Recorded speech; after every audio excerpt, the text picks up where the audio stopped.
जय श्री कृष्ण। दोस्तों, गीता में लिखा है, डरना यहाँ किसी इंसान या भगवान से नहीं होता, यह तो फिर भी माफ कर देते हैं। डरना है तो अपने कर्म से डरो, माफ करना तो दूर, ये तुम्हारी हालत देखेगा तक नहीं।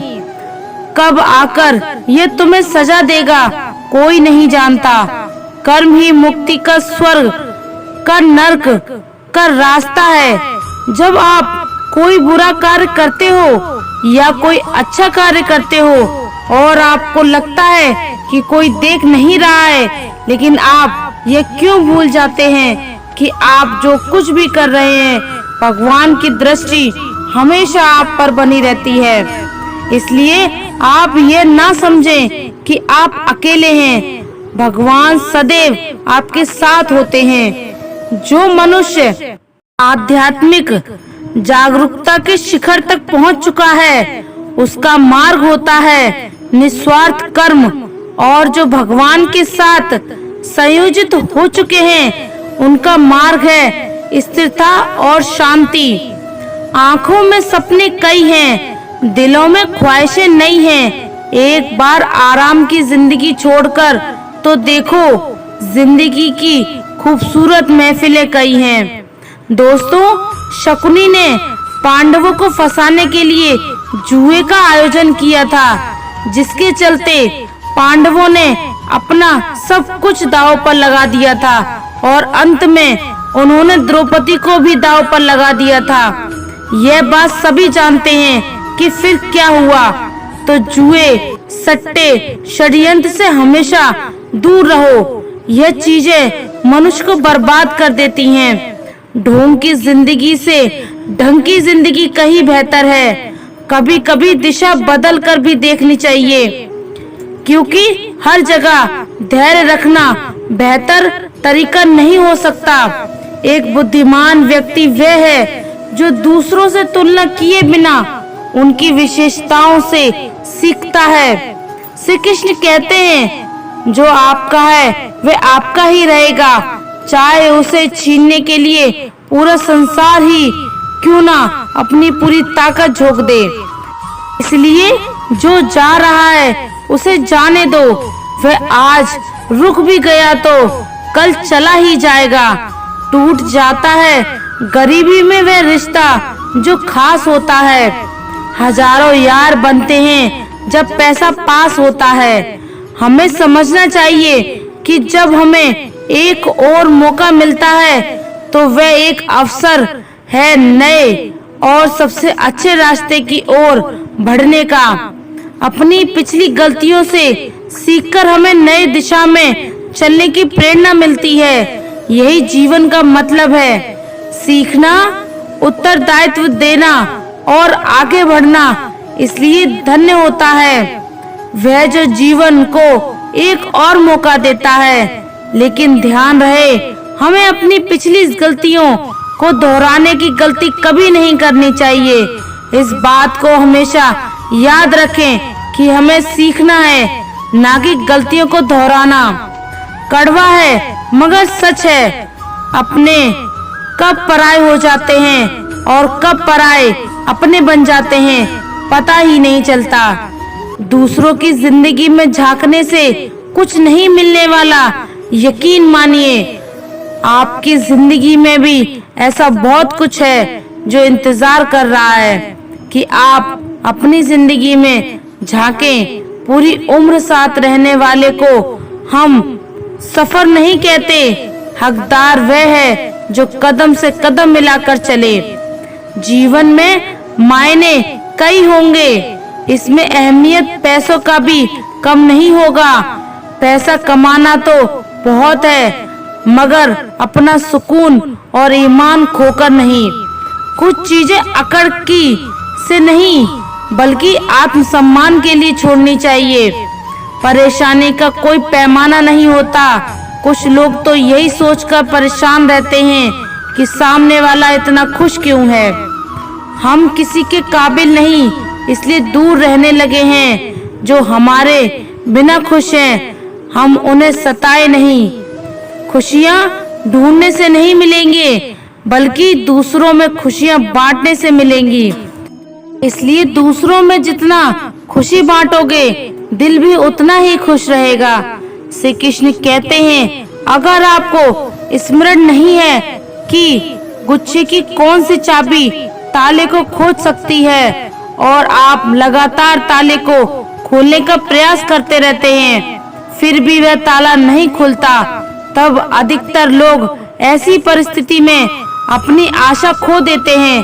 उन्हें लगता है कि चाबी कहीं खो गई है और वे परेशान होकर गुस्सा हो जाते हैं। लेकिन वास्तव में धैर्य रखना चाहिए, क्योंकि गुच्छे की अंतिम चाबी भी ताला खोल सकती है। इसलिए जीवन में जब भी हिम्मत टूटने लगे तो इस कहानी को स्मरण में लाना। एक समय की बात है, एक राज्य था और उसके राज्य के आसपास के सभी राज्यों के साथ अच्छे संबंध थे। सभी का वहाँ आना जाना लगा रहता था, इसलिए सभी राज्य उनके लिए आए दिन कुछ न कुछ भेजते रहते थे।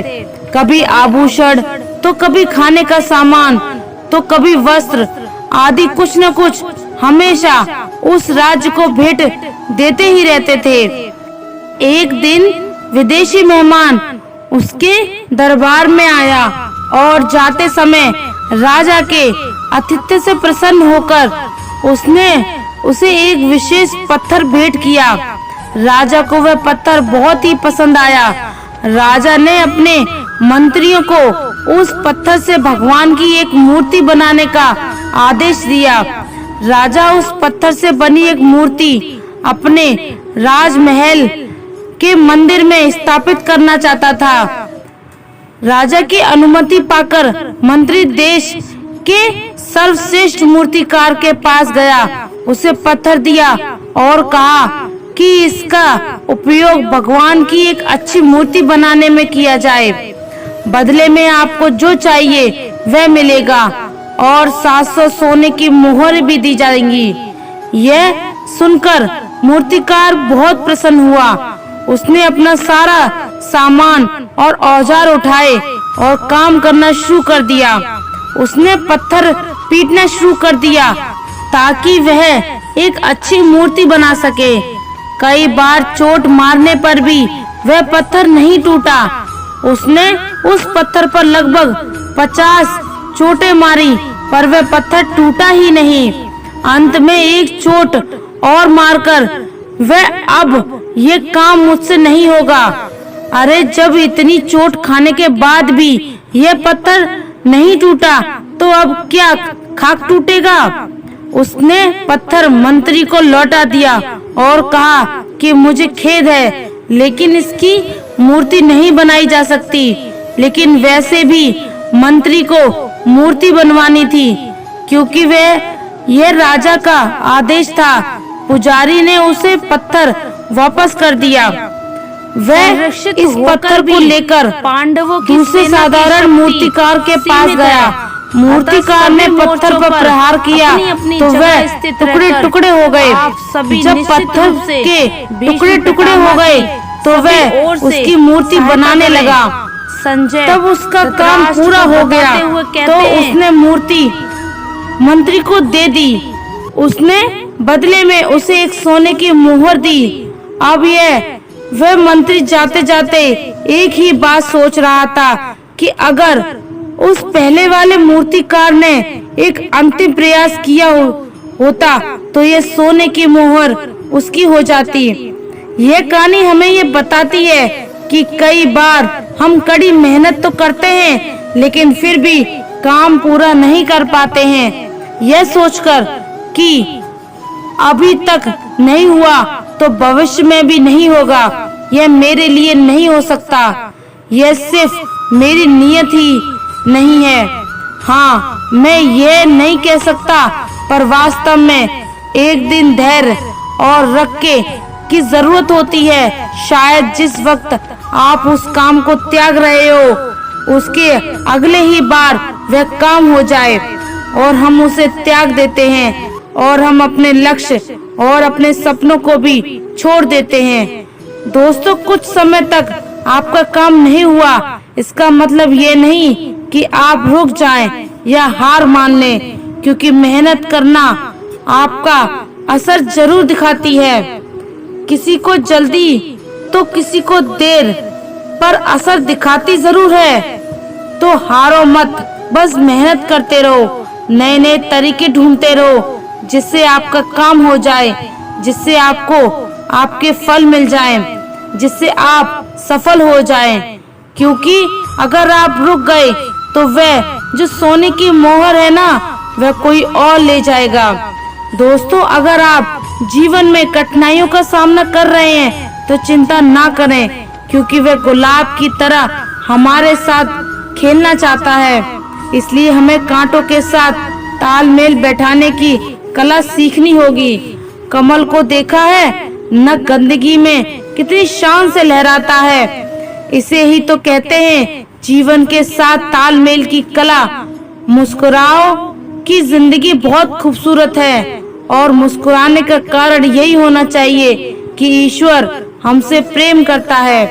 श्री कृष्ण कहते हैं कि हमेशा निडर होकर काम करना चाहिए। अगर आप निडर तो अपने लक्ष्य से भटक जाएंगे और काम को पूरा नहीं कर पाएंगे।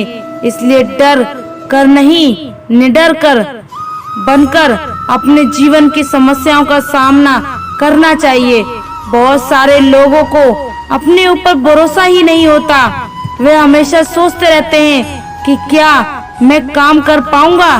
गीता में श्री कृष्ण उपदेश देते हैं कि खुद के कामों पर संदेह ना करें, जो भी काम करें आत्मविश्वास के साथ करें। इससे काम में सफलता अवश्य मिलेगी। खुश रहोगे तो तरक्की भी घर आएगी, और अगर बोझ में रहोगे तो जिंदगी चिंता में ही गुजर जाएगी। प्रिय दोस्तों, आशा करते हैं आपको हमारा ये वीडियो पसंद आया होगा, और अगर आप हमारे चैनल में नए हैं तो चैनल को सब्सक्राइब कर लीजिए और कमेंट में जय श्री राधे कृष्णा जरूर लिख दीजिए। धन्यवाद। जय श्री राधे कृष्णा।